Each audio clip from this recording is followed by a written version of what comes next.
Lori Hammond has officially resigned her position on MACOG's board via email.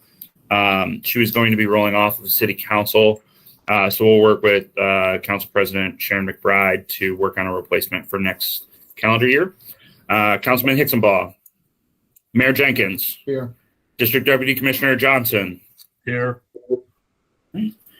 Mayor Lichty. Mayor Mueller. Mayor Roberson. Here. Councilman Mark Root. Here. Mayor Center. Here. Mayor Tallmer. Here. Commissioner Wyrick. Mayor Wood. Here. We have a quorum of members present. We will be only voting in person though today. Okay, minutes for October 11th. Motion approved. Second. We have motion and second. Any further discussion? Hearing none, all in favor signify by saying aye. Aye. Okay. Finance report, Deb. All right, good morning, everyone. You should all have in your packet the September 2023 financial reports. Through the fiscal year ending of September 30th, we're at $2,140,569.31.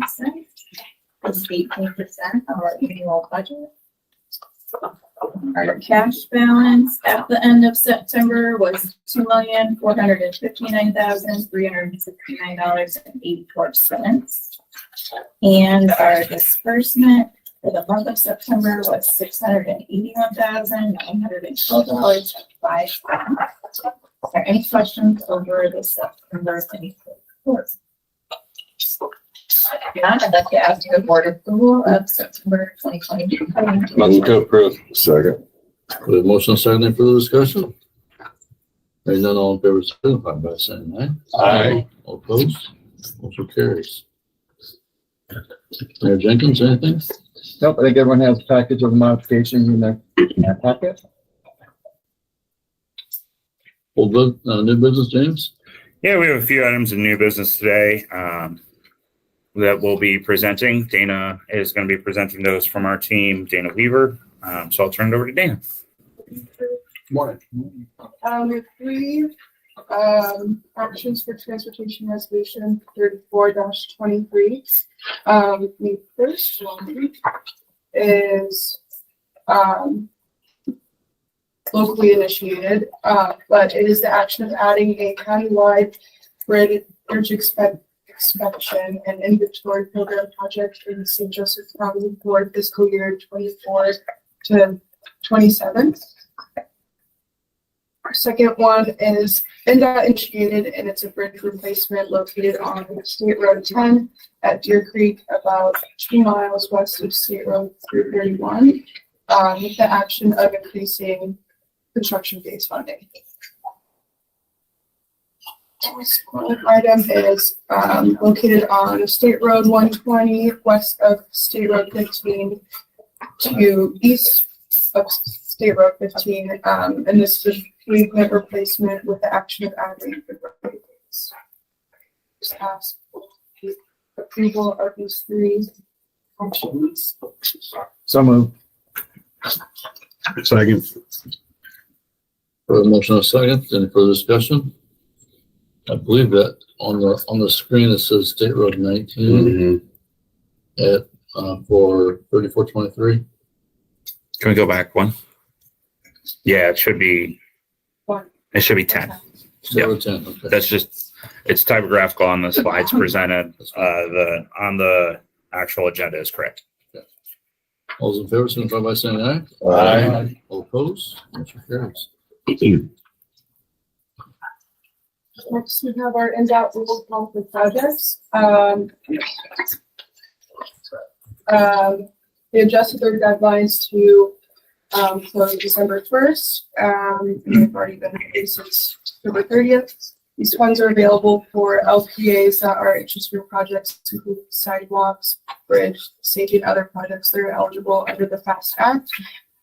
We have help with those application processes, so please feel free to reach out to me. Also, the community crossings matching grant was announced on Friday for communities that received portions of the $91.5 million that was awarded through the grant. Some of the communities that were awarded in our region were Argus, Bristol, Colbert, Lakeville, Bacaz, and more. We help with the assistance of the awarded projects by providing asset management planning for the communities. And the next round of community crossing culvert projects will open January 2nd for 2024. And as always, if you need assistance, feel free to. And I think the region in total for 2023 saw about $14.5 million from community crossings, which has been fairly standard. It's usually hovers right around 15 million. It's always up to what communities are applying and whatnot, but I think we've been kind of holding our own around that 15 million number over the last few years. So January 2nd is that next call, closes kind of towards the end of January. So that'll be the first call of 2024. Get to do it all over again. You got a list of everyone that received this one? Yes. Would you like me to? Yeah, hold on. I can pull it up for this call. James, when they make those Yeah. awards, is there of that $14.5 million region? I mean, is that like per population? I mean, is there a No, like it's just what project? no. I just have summed it up over the last number of years, and what I expect to see is typically around 15 million.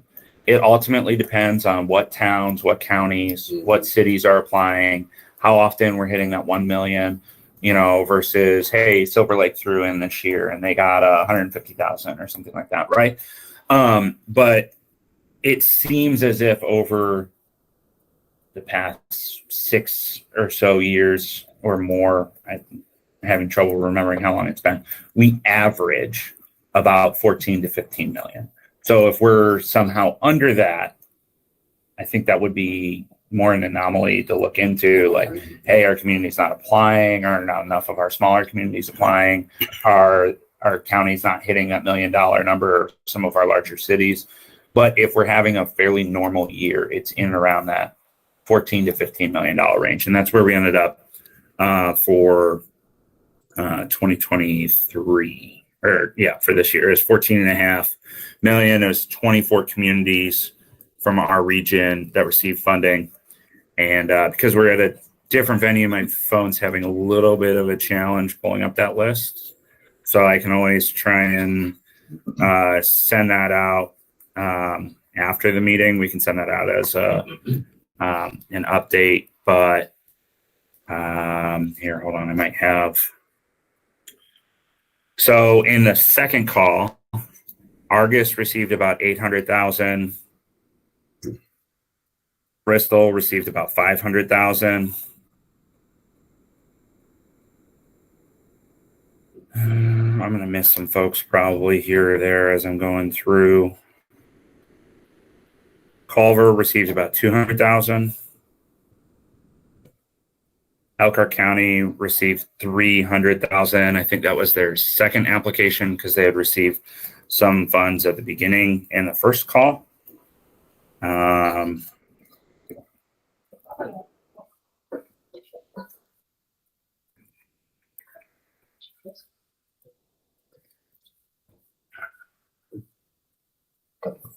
Lakeville received 60,000. La Paz received 375,000. Mishawaka received $1 million. Oh, even better.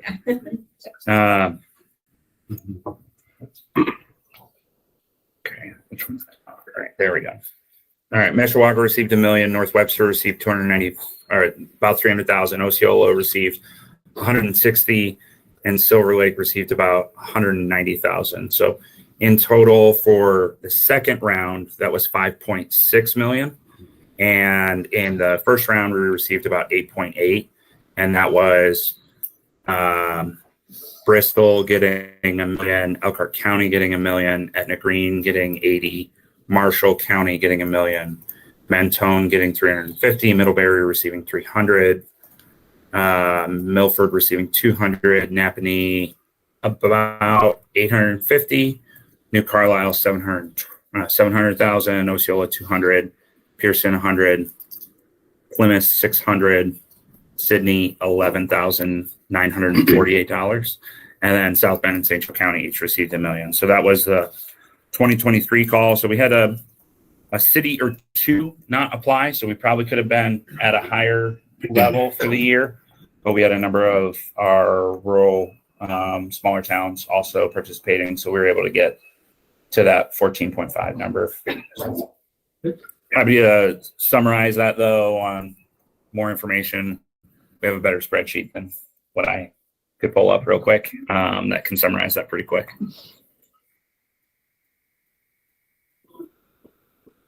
All right.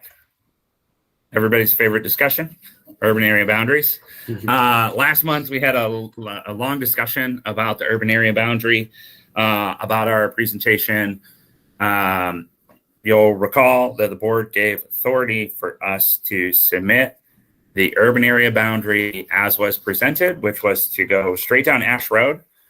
But if for any reason, even though the feds had previously reviewed that boundary, if they, for any reason, felt like they needed to kick it back to us because of kind of that squiggle that went into Elkhart County, that we could modify it.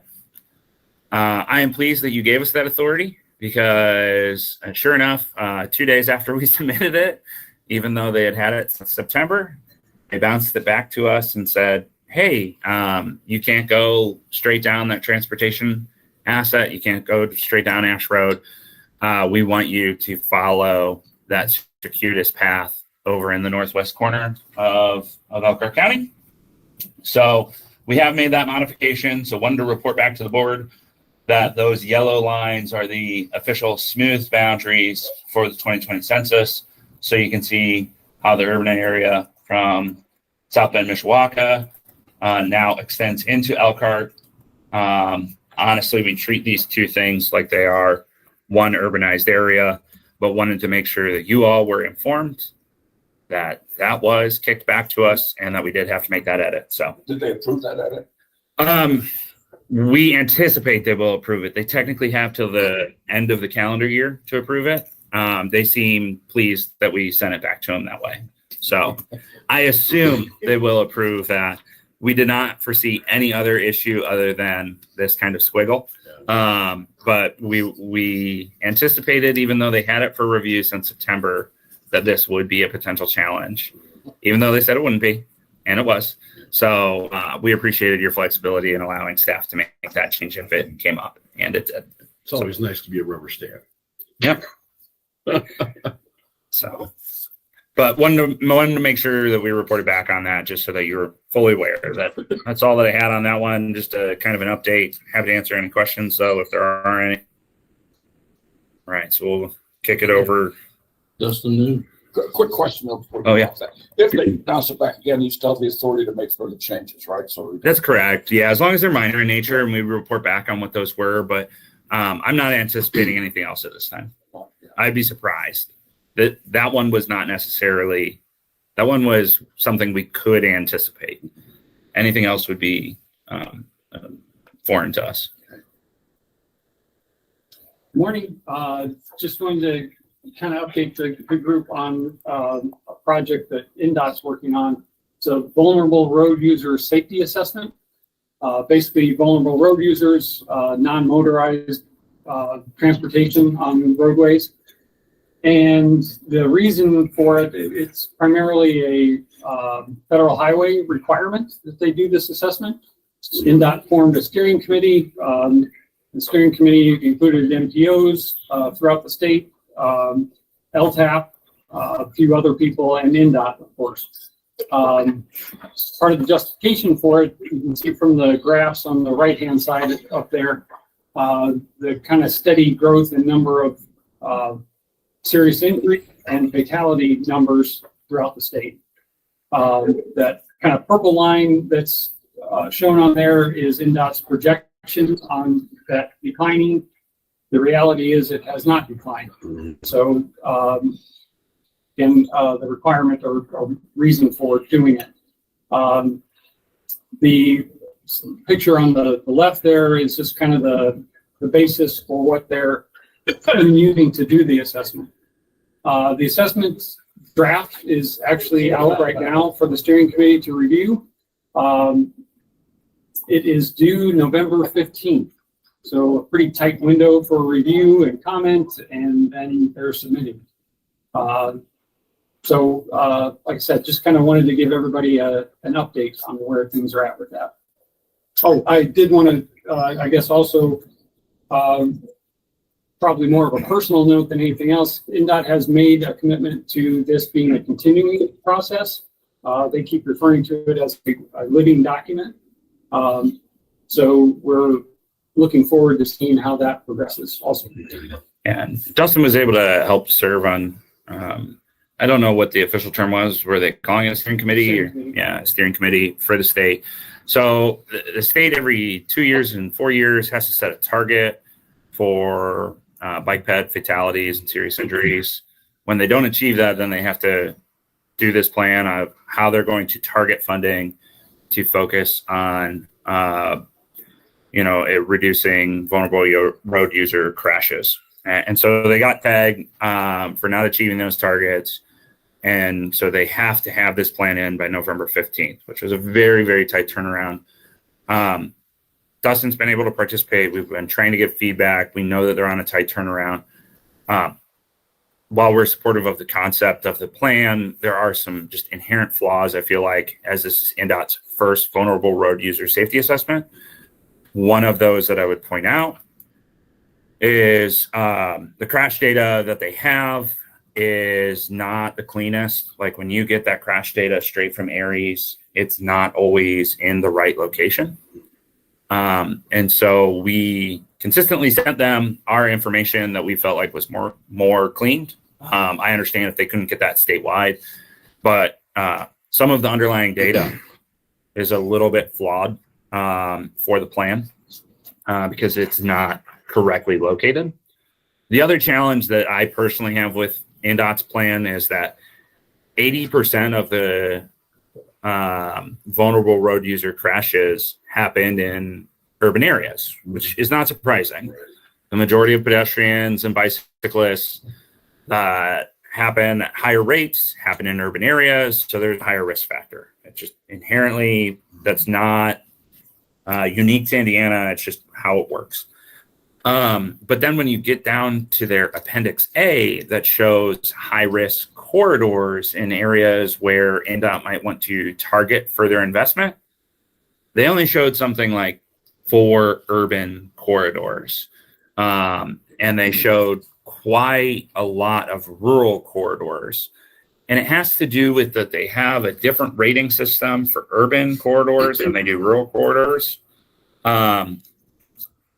Which I understand to some degree, but it seemed like the scoring system was off, that it tended to favor a rural corridor over urban corridors. One of the ones that didn't make sense for us for not being flagged at a higher rate seemed like Lincoln Way, which is a state facility, seemed like it had a number of crashes, and maybe it's based on where they cut the segments or those kind of things. But so we're hopeful that as INDOT works through this November 15th deadline, that they don't view that as a completion, that they view that as the start to its next update, so that they have a little bit more time to be able to refine that. We've been trying to provide this feedback, but as we were told, when the draft plan was sent to us, it was a statement of no comments that will deeply alter the document, etc., will be taken at this point in time, because I get it. They're under a federal mandate to have this done by November 15th. But I would just encourage INDOT and the folks working on that to be able to take a deeper look into this and really use this as a stepping off point and not as a completion point. So you'll see that document come out. We have tried to help provide a little bit more information and context and help shape it, but it has been a very hard process to help shape because they have been on such a tight turnaround. So 2 questions. Yep. You said that the locations aren't accurate. What does that mean? And 2, what actions are required upon us regarding this November 15th deadline or after? Yeah, so I'll answer the second question first. When it comes to the November 15th deadline, there is nothing for us to do. This is strictly a state document that they are supposed to coordinate with us, and that it is incumbent upon the state to submit it. We have no approval per se with this. So there won't be an action that we'll be asking this board to take. We do feel, though, like since it is an INDOT document and may drive future investments, that this is important for you to be aware of. So that's why we wanted to bring it up. What we mean by crashes, their location being inaccurate. Dustin, can you provide a little bit of context into this? So all crash reports are entered into a system with longitude and latitude locating where the accident occurred. Sometimes that, whether it's typographical, there are errors made. So that's part of what we do is go through that data and clean it up, make sure that the location matches the report where it was intended to be. So have you found a range of inaccuracies? Yes. Yeah, really? Answer simply. Yeah, so I obviously there the hundreds of crashes that we have in our region. I haven't looked through all of them, but the very, very small sample I've seen, they've all been wrong. Or needing all been wrong is maybe a gross overstatement. But David Harker, who's back at our office, does a lot of the data cleaning. And so David has raised his hand. David, if you want to jump in and give us a little bit. Yeah. Just so everyone is aware, going through areas and going through this data is very meticulous, and there's quite a few errors that occur. So that's what we do. I'll go through and I'll clean the data, find the correct latitude, longitude, because a lot of times it just doesn't match up. There was a sleuth of reports from some years ago that there was a police officer that would put the crash at the same location, and it didn't matter where the crash was. And we found out that's where they lived.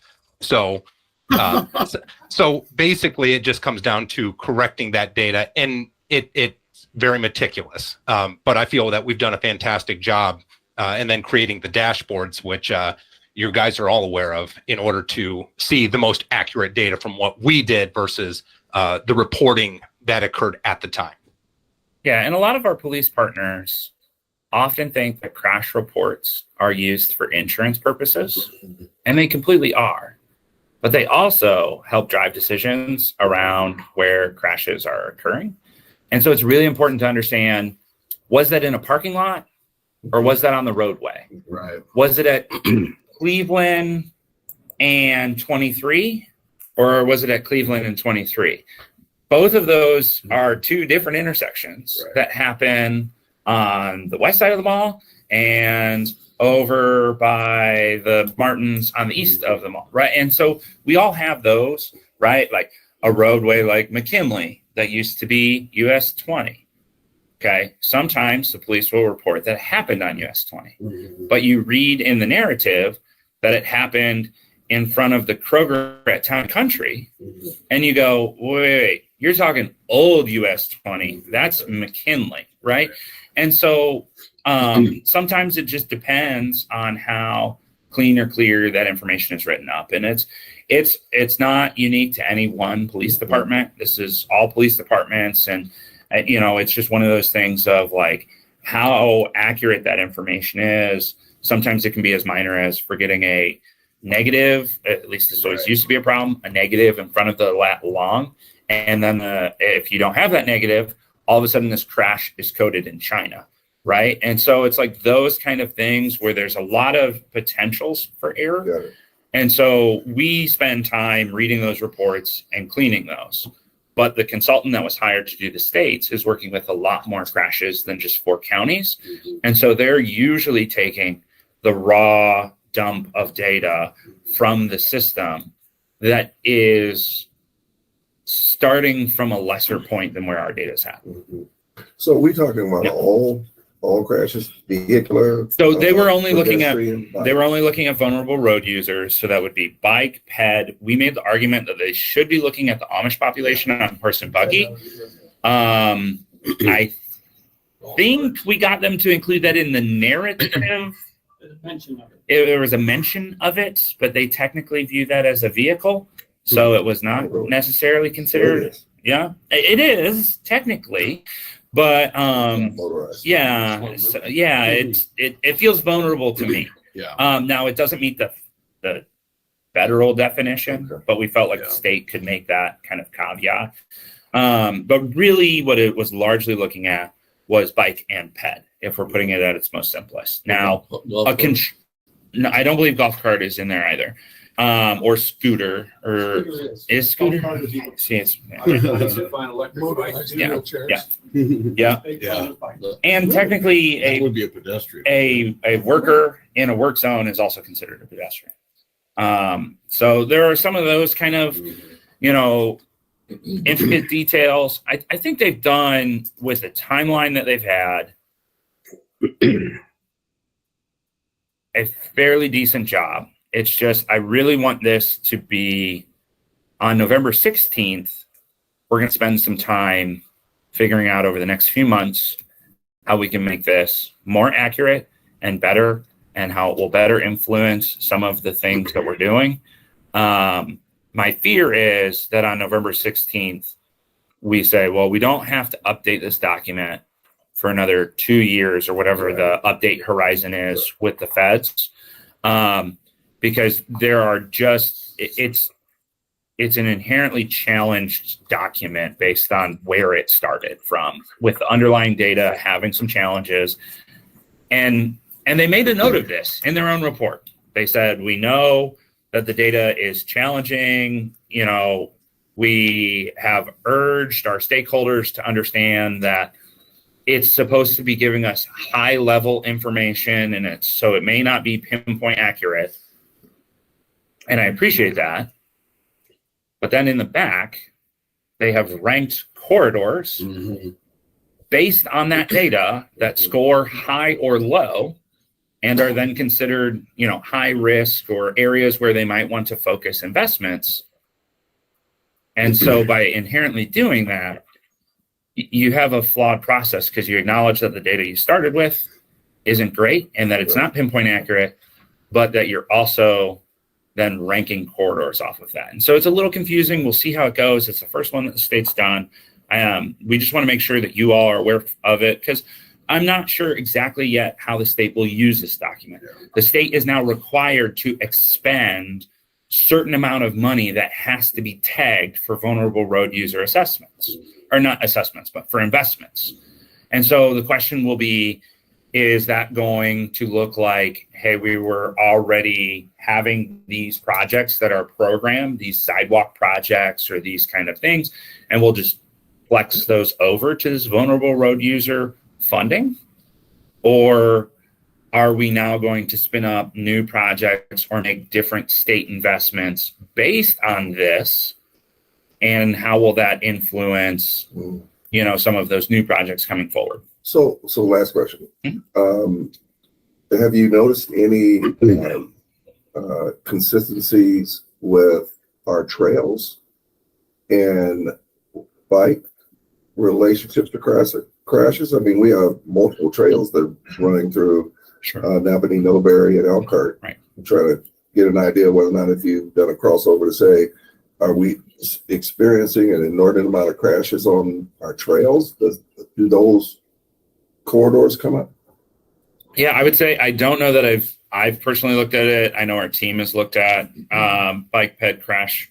I don't know that we've seen A correlation. a correlation that I would say, but all of That could help our funding or not, but we have all of our vulnerable road user crash data in a separate dashboard now, where you can go and look, and they've got it here on display, where you can go see where all of our bike and pedestrian crashes occur. You can kind of see in and around Napanee, Middlebury, those areas, those red dots, those are all of our horse and buggy crashes. So those are kind of happening in parts of areas where you would see highest uses from horse and buggy, and you can see kind of our bike and ped crashes clustering in those urban areas. That's not an uncommon trend. We are planning to do In the next 30 to 60 days, we'll be releasing our RFP for our safe streets and roads for all. We finally got that grant agreement signed with Federal Highway. That took a little bit of time. And so we will be taking in a deeper dive into all crashes this next calendar year and seeing where those systematic and systemic issues are, whether they're for vehicles or for bike, ped, buggy, etc. So we will be able to probably deeper answer your question later into next year. But off the top of my head, when we've looked at data, I would say I don't think that we've seen that kind of correlation at this point. Yeah. James, is this, when was the last time this type of study was done? And I guess my question is, previously when these areas were identified, was there actually money put into these improvements in those areas? Or as you suggest, were they put into areas where maybe really they weren't going to make the impact that had the data been? Yeah, so this is the first time that the state has been tagged with having to put together the vulnerable road user assessment. That's a newer thing since performance measures were introduced in MAP 21, so 5-6 years ago. And so this is really kind of a new item for the state. Not to say that the state hasn't looked at crash. They look at crashes all the time, right? They have looked at that for all of their projects. This is just a new lens that they're looking through because federal requirement. So we're yet to see how any of it really plays out, but just wanted to make all of you aware of it. Seems like it's one other thing. What was the state thinking when they were saying it was going to go down? I mean, So it's kind of like with all the distracted drivers and more bicyclists. I mean, it's just kind of like you think everything would be going up. So very fair question. So when MAP 21 first came out, it said that you have to set performance measures, and we worked with the state all the time during that time frame, and the number was going up. You start with 5 years worth of data, you do your 5-year rolling average, and you try and do predictive trends off of that. And all of those trends were saying that it was going up. And so actually for the first few years of submitting those performance measures, the state submitted targets that showed that it would increase. Federal Highway didn't like that idea. Okay. And it's fair. Like, I understand why, if you're looking at performance measures, you want it to trend in the way that we all want it to trend, right? You want performance of the overall asset to go up, right? Like, you want the life cycle to go longer. You want the pavement condition to be good. You want the bridge condition to be good, and you want crashes to go down, right? Like, that's fair. So when the infrastructure bill got passed, I think it's in the infrastructure bill, but basically states could no longer set, it was either in the infrastructure bill or in the rulemaking that followed. States could not set a trend that increased in crashes. So, because there is ultimately a penalty, and there was under MAP 21, there was a penalty of if you don't achieve your goal, you have to target money at this problem, right? So if you don't reduce crashes, you have to spend more money trying to reduce crashes. That was the concept. The Federal Highway felt like states were kind of playing the loophole there, right? And saying like, oh, okay, well, it's going to increase. So it's no longer allowed to. So that is why NDOT is no longer setting a crash that grows. It's showing a crash rate that declines because they have to. And since it's not declining, now they have to do this assessment. Now they have to start to target those funds. But it is a crash rate, not just total number of crashes. Yeah, it's a percentage of. So there's multiple elements. So it's a total, it's a per million vehicle miles, it's fatality, it's serious injury. I think there's 4 performance measures overall. So something like that. Sorry. No, yeah. Would I be right to conclude from what you said earlier that one of the reasons they rate the rural areas higher is because, in theory, they're less likely to have incidences there?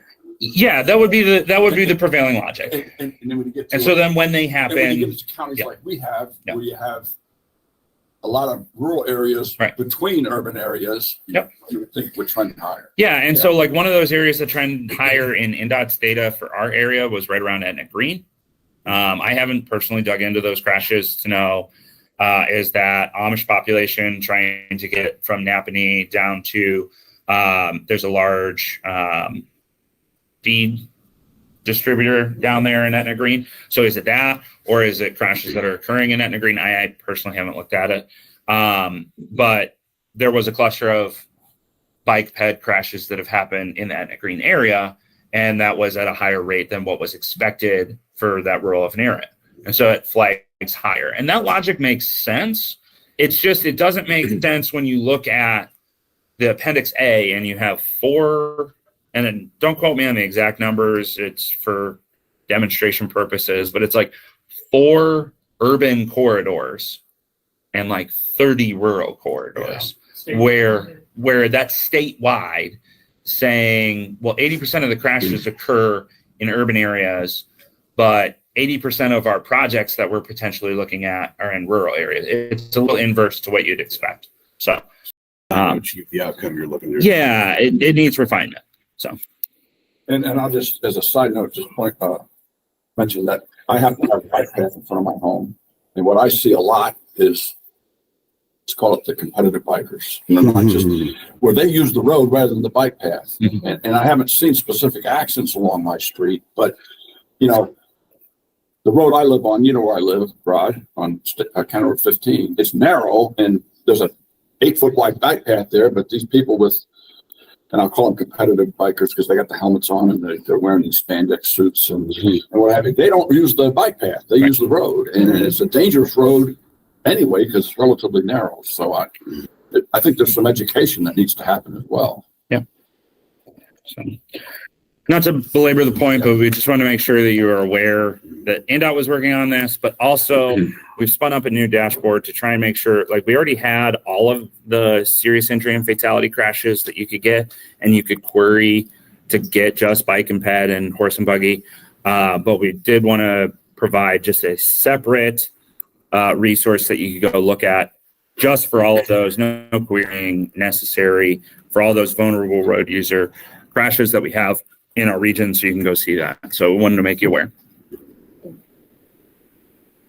All right. Zach, All right, just to kind of give you a quick update, I'm sure many of you are aware, but the regional partnership, something Elkhart Regional Partnership is leading up the charge for the Ready 2.0 application.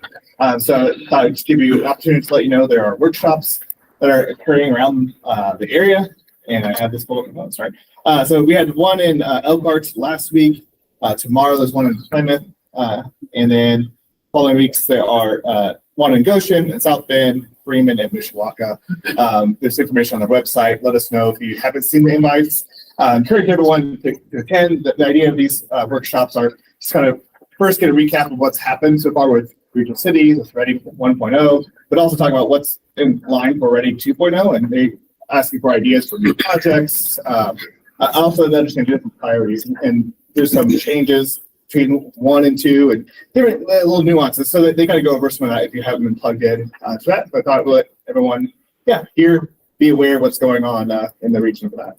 So how quickly will these decisions be accelerated after the So workshops? the application is due in February, and then I believe, I'm trying to remember from the schedule that I've seen, but I think in the next later that spring they'll have award to where they'll choose which regions are receiving what amount of funds, and then after that, much like last time, then this will be a project application process where then you're submitting actual applications for funding, and there'll be decisions done by the RDA and the state to allocate those funds from that point. So that actual 2 projects, they said it won't happen in this calendar year. It's probably into the next calendar year for Josh's projects getting progress. Yeah. To the ground. So to Zach's point, regions, so the partnership, the RDA, would submit by February 23rd of 2024 into IEDC. IEDC has slated for their, I think it's April, might be May, IEDC board meeting to make those investment decisions.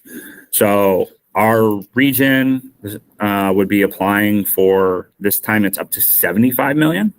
So they'd be applying for up to 75 million, similar to regional cities, Ready 1. It's that 60-20-20 kind of format. The state is not investing into planning this time. There is a template form that is supposed to be turned in, so that it's pretty standard. They're not asking regions to invest $200,000 into a new plan or anything like that, really to answer the questions that they've outlined. So it's my understanding that the RDA would be pursuing $75 million for our region, kind of in a similar vein to Ready 1 and regional cities. So April, let's say IEDC makes those award decisions, grant agreements and all those kind of things happen. You're probably talking about the RDA sometime this summer doing a formal call for projects to ask for projects to submit their official application into the RDA. And then the RDA would make those decisions late summer, early fall, really making money start to flow in calendar 25, if that makes sense. Yeah, it made sense as you explained it, but I thought it was, thought it was going to be quicker. I understand. I thought it was going to be more accelerated. More control can be held by the IEDC. Really? On which projects So they what- awarded and how they're administered. Mhm. So our local RDA, what they managed for us Mhm. before is gonna be done at the state level. Allegedly. Is that Right now. That's what's putting time in this timeline. To the redundancy, but it sounds like it. All right. Stay fast. Yep. Thanks, Zach. Ceremony. Caitlin, Propel.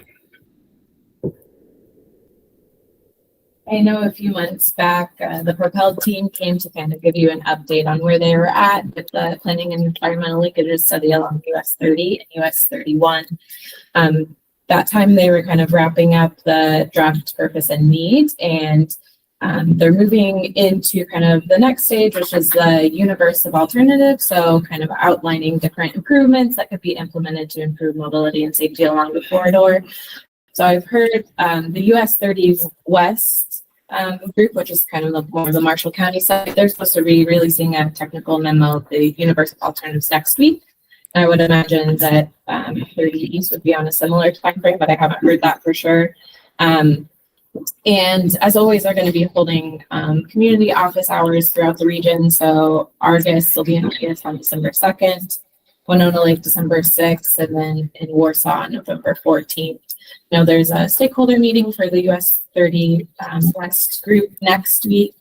But I just wanted to kind of give you a forewarning if you haven't seen it and are interested in kind of checking that out. And of course, we'll keep it updated and then also maybe invite the Propel team back to policy board to give an update once that is. Caitlin, I talked to our consultant yesterday and we're trying to get a meeting set for Monday of US 30 Coalition, meet with NDOT to discuss universal alternatives. So you get that invite. We're just trying to set the time. So you're indeed correct. The universal alternatives are being released. Yes. We still haven't seen the final, as far as purpose and need, which I would have thought would have been out by now. But research come with that. Thank you. And Jeremiah. Yeah, actually, I'm going to sub in for Jeremiah today, talk about the river trolley. These are some, just kind of make everyone aware. As of last week or so, we are no longer going to be actually pulling into the Concord Mall parking lot. And this is because, as many of you are aware, a lot of changes happening at the mall, and we had received a letter requesting us to move out of the new property owner sent us a letter that said, please discontinue service. So but we had already been planning on doing this as part of our next transit plan. It was kind of already in the works on that. So we simply kind of moved up that route deviation ahead of time. So I just kind of make sure everyone was aware. So we are pulling no longer in, but we are still serving the Martins. That's right next to the mall, and then there's a Goodwill down there, and they're still going down to Concord High School and some of those sort of things. So we're still getting our primary service there. It's no longer going to be in the parking lot of that facility. So yeah, the one area where we lost service that we just really couldn't mitigate was north of the mall. There's a Dollar General right here. did not have the highest ridership. We would have liked to continue to provide service, but the difficult thing was right now we go from the Dollar General and we come through the mall parking lot on the red line. And in order to continue doing that service, we would have had to make a bunch of unprotected left turns across US 30, both coming off US 30 and going back onto US 33. Sorry. As you can say. Yeah, no, it's a long morning already. You shifted me big time. So protecting, there's no light there or anything, so we would have had to been hanging out, making left-hand turns unprotected, which would have been challenging. And with the kind of lower ridership at that location, we did have to make that decision to make that cut. But a few months back, we had already rearranged, maybe a year or so ago, some better ability to get to this Martin's and this Goodwill. So we will be able to continue to serve that. So you can see those dotted lines are the service that we're discontinuing. And then the solid lines is what those routes would be doing now. Mayor, is the mall itself in disrepair? Well, that's what I was getting ready to speak to. Mm-hmm. You know that we've already we're working down this timeline on development of that space. Yep. And not quite sure how that's going to impact the ridership yet. Yep. It's going to be based on leases and, you know, and how this is built out. Yeah. In addition to that, I know that the overpass Mm-hmm. On Sunnyside. coming into that space Correct. as well. So there's some dynamics that are occurring that could impact this decision. Yeah. So we were asked by the new property owner. So the new property owner was asking that all existing businesses at Concord Mall, they ceased operation on October 31st or something like that. So the mall is going to go through kind of a big revitalization. Correct. And so that new property owner asked us to stop serving that area because I think there's going to be a degree of construction and renovation and all of those kind of things, and really no end user that was going to be getting picked up and dropped off there. And so we're happy to, in this area's next iteration after it's redeveloped, relook at it. But that existing property owner didn't want us driving through their parking lot as they're going to be going through $1 million of renovation and rehab and reinvestment. And so, but since it's a pretty large area and pretty big change of service, it was something we were already anticipating having to go through. But when they sent us a letter that said, please stop immediately, we wanted to take that serious. So. Right. I just didn't know if you had that conversation. So yeah, thanks for absolutely for letting me know. Yeah, and I did have a conversation with the developer, and they're open to when employment starts kicking in there. Yep. They're really anxious to have that as part of the service. We are happy to relook at it once this area is back in its next iteration. It's just in the interim, they asked, we agreed. That for now we'll kind of deviate around the area. It's on the conversation I had, when employment is kicked in, it's going to affect the numbers of ridership, for sure. I mean, if that's a possibility of having it back there, so that would probably help the decision. Yeah. And as we understand it, the 18 to 24 month construction. And this is going to be a challenging area to serve because also in that time frame, there's going to be the Sunnyside and the Huntley overpasses that all are occurring. And so it's going to be an inherently challenging area. And so honestly, not having to drive the 15 minutes across all these various parking lots, it'll help add some time. So it'll all make sense. But we wanted to make sure that everybody was aware of that change. It's something we had anticipated, planned for, and connect. It just happened a little bit sooner than what we were originally thinking, but wanted to make sure you were aware. Okay. Who's the floor for public comment? Anybody? I had a quick question because I'm thinking to myself, and that's a dangerous pastime. Do we need a nominating committee, or are we doing that in December? We have to have a nominating committee this month to make a proposal. No, we make never mind. We're good. we just advance warning.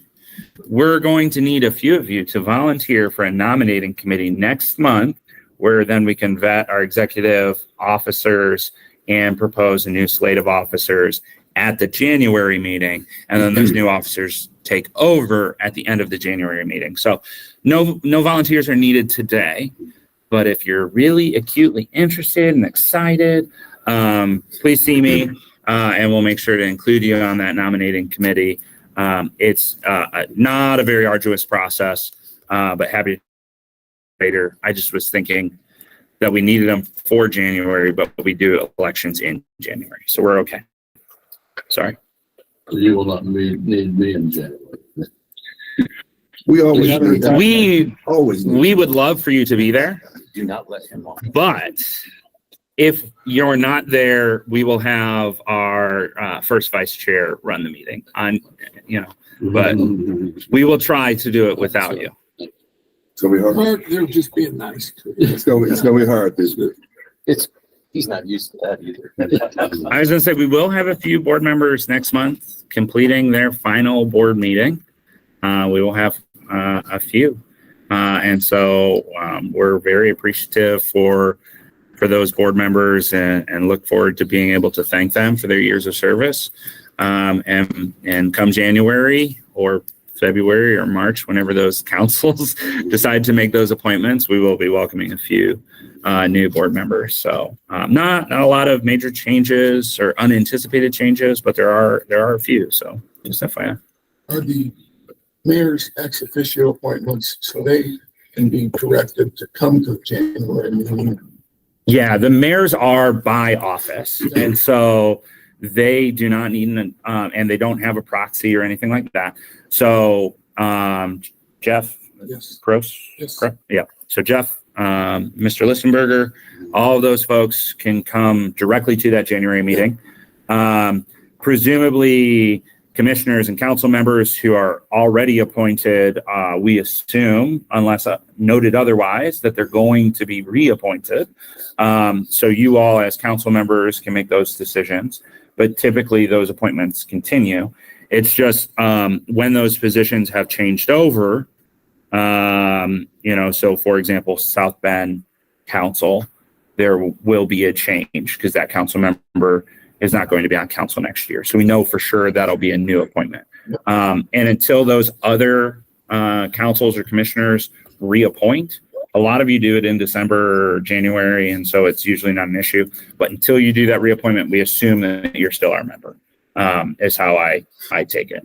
So. All right, number 9. I move we adjourn. So move. What, how about IX? I know. Point well taken.